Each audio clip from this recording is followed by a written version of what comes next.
আসসালামু আলাইকুম সম্মানিত দর্শক, আজকের এই অনুষ্ঠানে যে শিরোনামটি আমি ব্যবহার করেছি সেটা হলো ইউনূস সাহেবের 12:30 বেজে গেছে। অর্থাৎ 2024 সালের 8ই আগস্ট বর্তমান অন্তর্বর্তী সরকারের প্রধান উপদেষ্টা হিসেবে অধ্যাপক মোহাম্মদ ইউনূস সাহেব শপথ বাক্য পাঠ করেন। তারপরে তিনি জাতিসংঘের অধিবেশনে গিয়ে ক্লিন্টন ফাউন্ডেশনের একটা অনুষ্ঠানে জুলাই আগস্ট আন্দোলনের একজন মাস্টারমাইন্ডকে পরিচয় করিয়ে দেন এবং তিনি সেখানে বিশ্ব মিডিয়াকে স্পষ্টভাবে বলেন, জুলাই আগস্ট যে আন্দোলনটা হলো সেই আন্দোলনটা ফলাফল 2024 সালের 5ই আগস্ট আওয়ামী লীগ সরকার ক্ষমতাচ্যুত হওয়া, এটা কোনো হঠাৎ করে আসা না।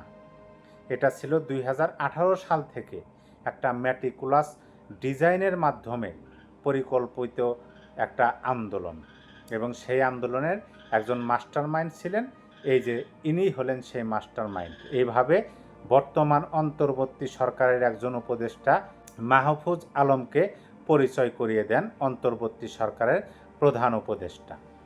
তারপরে তিনি বিদেশি এক সংবাদ মাধ্যমকে বলেন যে বাংলাদেশের সব কিছু নাকি রিসেট বাটন পুশ করা হয়েছে, অর্থাৎ এভরিথিং ইজ গন, অতীত বলে কিছু নেই, যা কিছু হবে 2024 সালের 8ই আগস্ট থেকে নতুনভাবে শুরু হয়েছে নতুন বাংলাদেশের যাত্রা।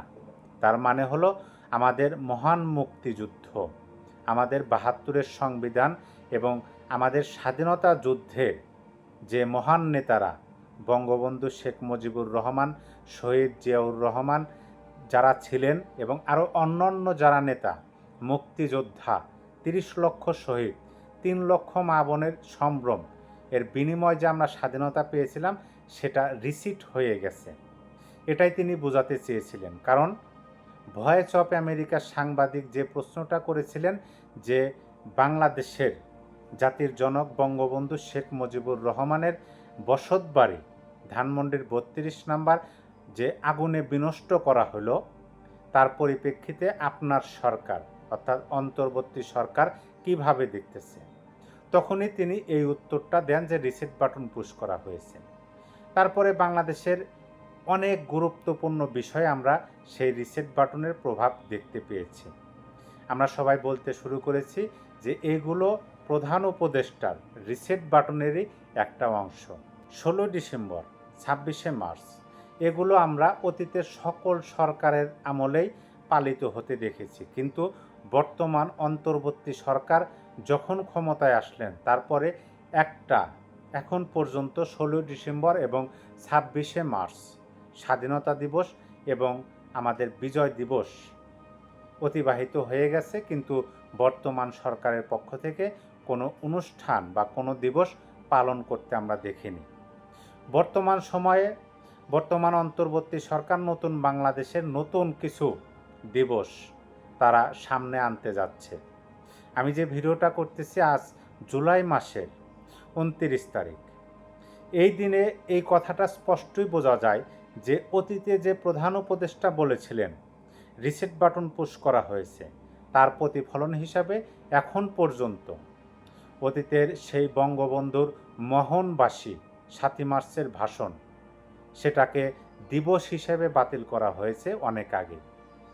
সম্প্রতি যে ঘটনাটা ঘটে গেল, অন্তর্বর্তী সরকারের একজন উপদেষ্টা, ক্রীড়া ও যুব মন্ত্রণালয়ের উপদেষ্টা আসিফ মাহমুদ সজীব ভূঁইয়া, তিনি যে বিদেশ সফরে যাচ্ছেন, সেখানে বিদেশ সফরে যাওয়ার জন্য হযরত শাহজালাল আন্তর্জাতিক বিমানবন্দরে তার একটা ব্যাগে, নিজস্ব ব্যবহৃত ব্যাগে বুলেট ভর্তি ম্যাগাজিন পাওয়া যায়।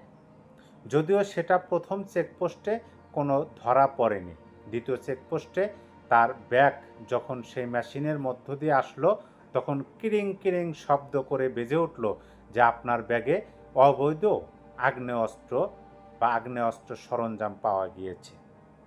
বাংলাদেশের সংবাদ মাধ্যমগুলোতে সংবাদ প্রচারিত হওয়া শুরু করলো।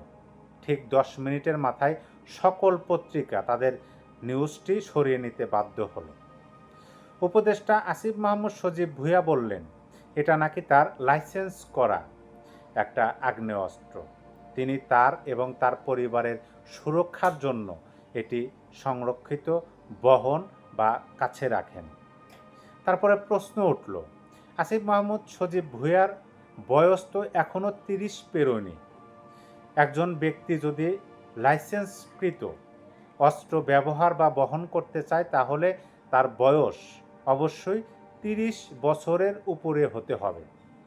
এবং একটা আগ্নেয়াস্ত্র যখন আপনার কাছে রাখবেন, সরকারকে ট্যাক্স ভ্যাট দেওয়ার মাধ্যমে অনেক টাকা এবং অনেক বিষয় সামনে চলে আসে।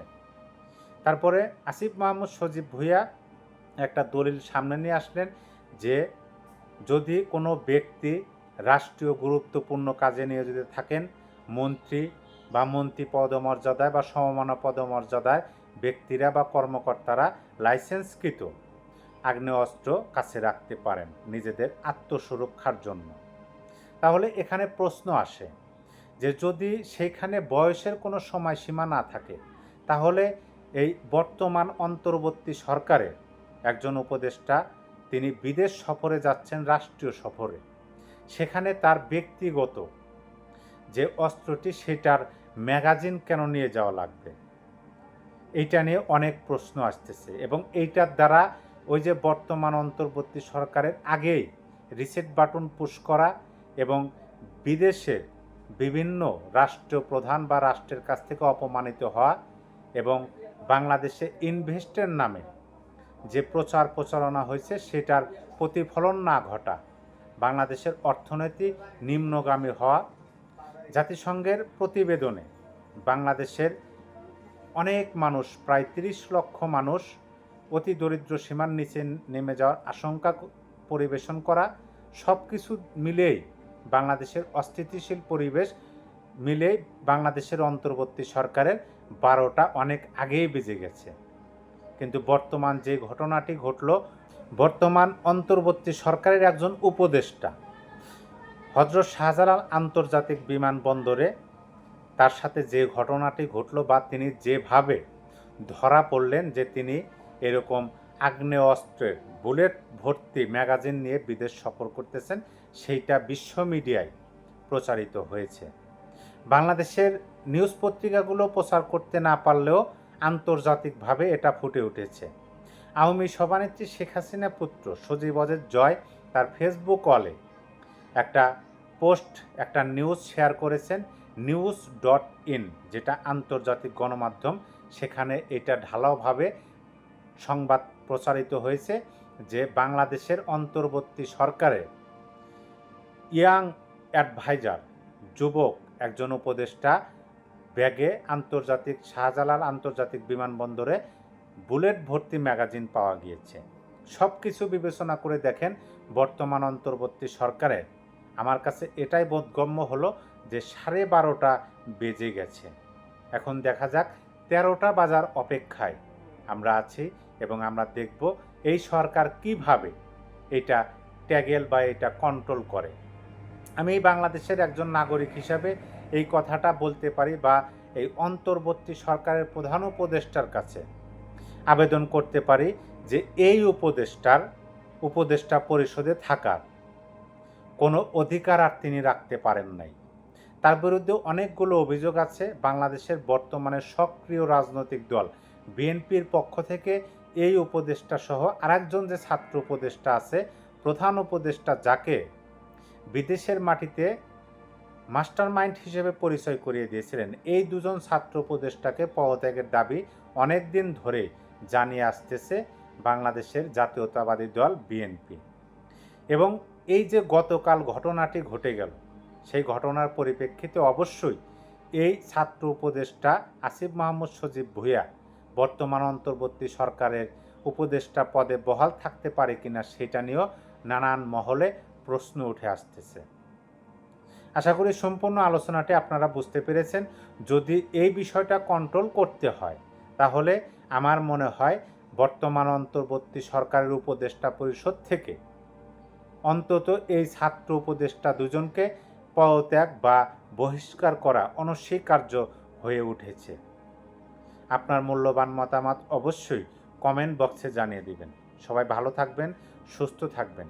আবার দেখা হবে, কথা হবে অন্য কোনো ভিডিওতে, অন্য কোনো সময়। আল্লাহ হাফেজ।